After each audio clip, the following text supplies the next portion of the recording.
Hi, this is Dr. Collins Jones. I created this series of videos on measurement, significant figures, and basic data analysis in the hope it will be useful to my current and former students, as well as anyone else who might want an introduction or refresher for these topics.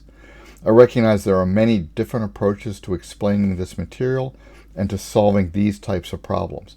I am presenting the approach that seems to work best for my students. Please use whatever approach works the best for you. I have broken the entire measurement, significant figures, and basic data analysis presentation into a series of 10 total segments. I will do my best to keep each segment less than 30 minutes. If you are taking the time to view these videos, I hope you find them helpful. Let's get started with segment 1, measurements and an introduction to the SI system. We'll start by defining what is a measurement. Measurements are recorded observations of a fixed property of the object being observed. So this could include things like color, weight, temperature, length, lots of other types of measurements that we'll cover as we go through the upcoming segments. Recorded or documented observations allow comparisons of one observation to another observation over time.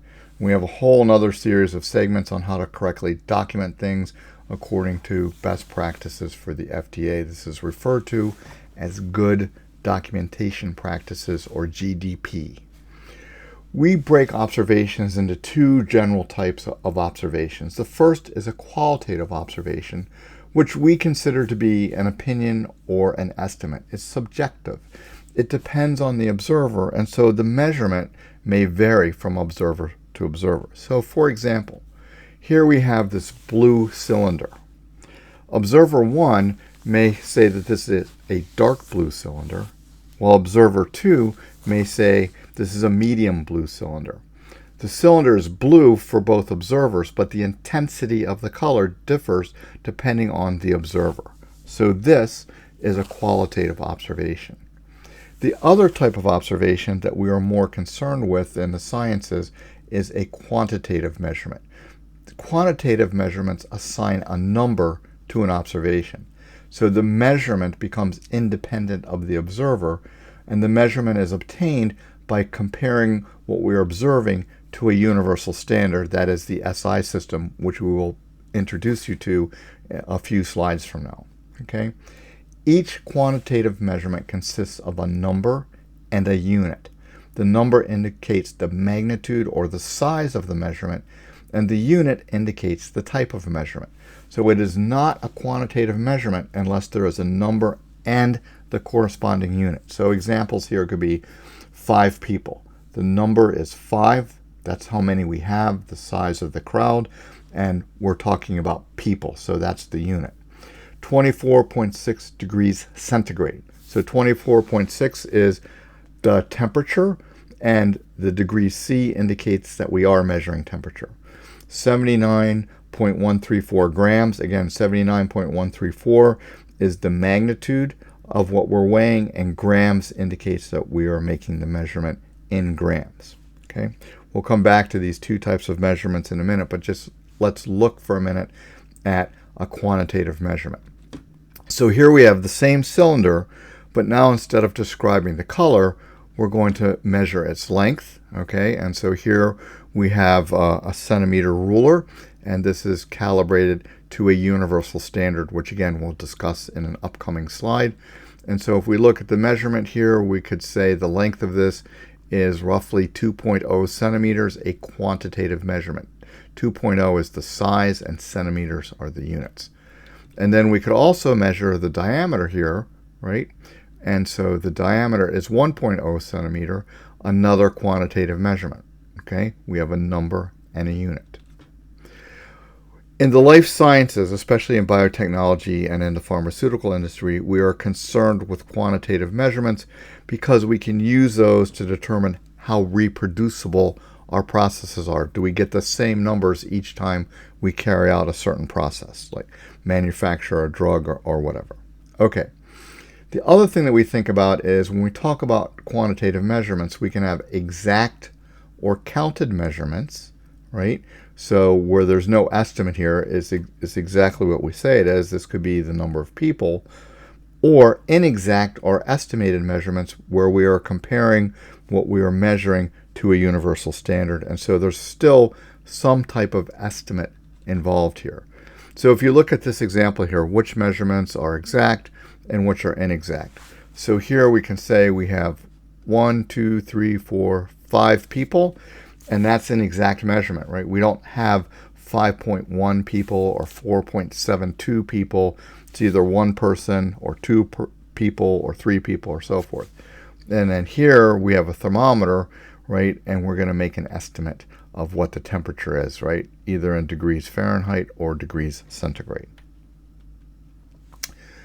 Let's delve just a little deeper into what is a quantitative measurement.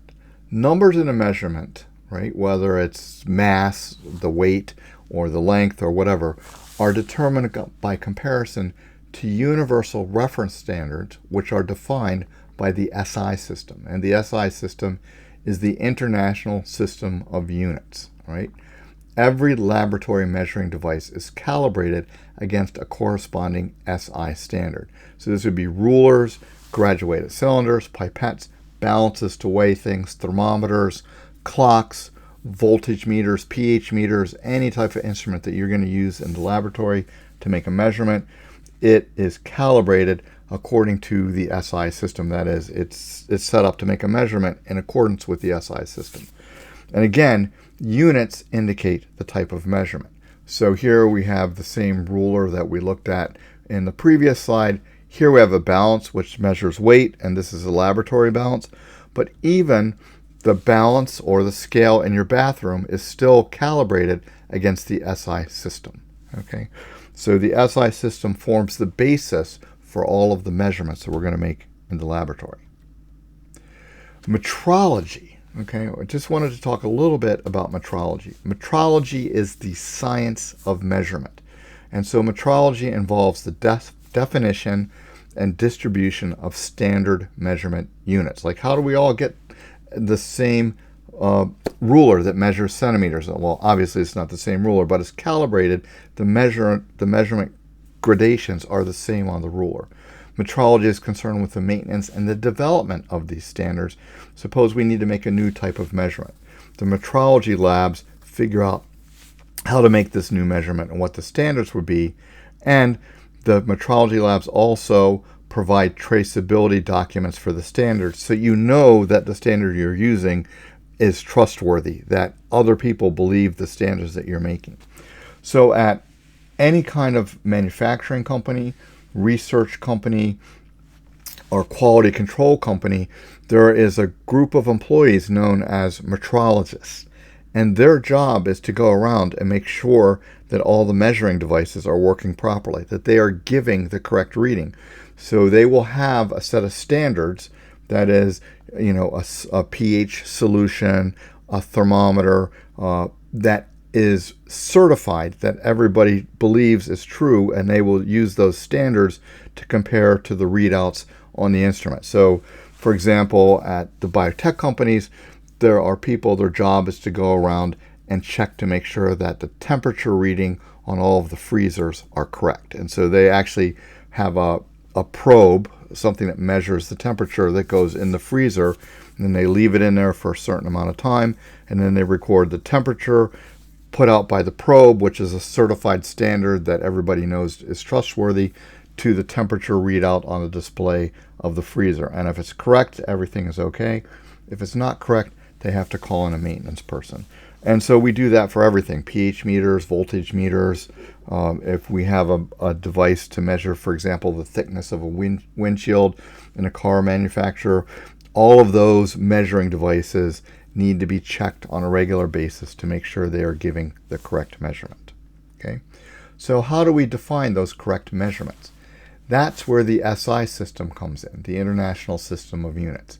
So the SI system has been upgraded to use universal constants that occur throughout the known universe to define our standard units. Okay, so a natural universal constant is something that occurs identically anywhere in the known physical universe.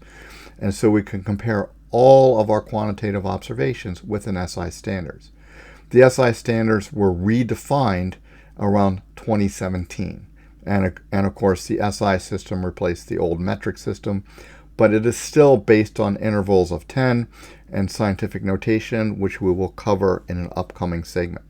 The SI system consists of 7 base units. Every other unit in the SI system can be derived from these 7 base units. And so here they are over here: kilograms, meters, seconds, amperes, Kelvin, moles, and candela, right? So kilograms, mass; meters, length; seconds, time; ampere, electricity; Kelvin, temperature; moles, the number of molecules or atoms; and candela is the intensity of light.